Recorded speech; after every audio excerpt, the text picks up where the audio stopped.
আসসালামু আলাইকুম ভিউয়ার্স। তো এই ভিডিওটিতে আমি দেখানোর চেষ্টা করছি মিশরের আবাসিক এলাকার বিল্ডিংগুলো কীরকম। একদম মনে হয় একদম আগোছালো বিল্ডিংগুলো, বাহির থেকে মনে হচ্ছে প্লাস্টার করা না, একটি বিল্ডিংও মিশরে প্লাস্টার করা না। 100-র ভিতরে 2-একটা বিল্ডিং প্লাস্টার করা। বাহির থেকে দেখলে মনে হয় যেন 100-200 বছর আগের বিল্ডিং। আসলে ভিতরে গেলে অনেক সুন্দর, ভিতরে খুব সুন্দর, কিন্তু বাহিরে এরা কোনো প্লাস্টার, কোনো ডিজাইন কিছু করে না। তো এদেশের বিল্ডিংগুলো আসলে মূলত এদেশের মানুষই বানিয়ে থাকে। এদেশের বিল্ডিংয়ের জন্য বাহির থেকে, বাংলাদেশ থেকে, অন্যান্য দেশ থেকে কোনো লোক আসে না। এই দেশি লোকেরাই এগুলো তৈরি করে।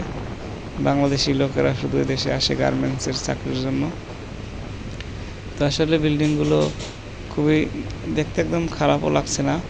প্রত্যেকটি বিল্ডিং প্লাস্টার ছাড়া, একদম দেখে মনে হচ্ছে পুরনো বিল্ডিং। তো এদেশে একটি বিল্ডিং করতে খুবই কম সময় লাগে। বাংলাদেশে যেরকম একটি বিল্ডিং করে ছাদ দিতে, ছাদ খুলতে 21 থেকে 25 দিন যায়, এদেশে মাত্র 1 সপ্তাহের ভিতরে একটি ছাদ খুলে আবার নতুন আরেকটি ছাদ দেওয়ার কাজ শুরু করে।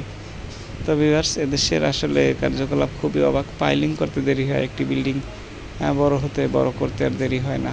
খুবই দ্রুত এরা বিল্ডিংয়ের কাজগুলো করে থাকে। তো এই ছিল শর্ট ভিডিও ভিউয়ার্স। তো ভিডিওটি ভালো, চ্যানেলটি অবশ্যই সাবস্ক্রাইব করুন।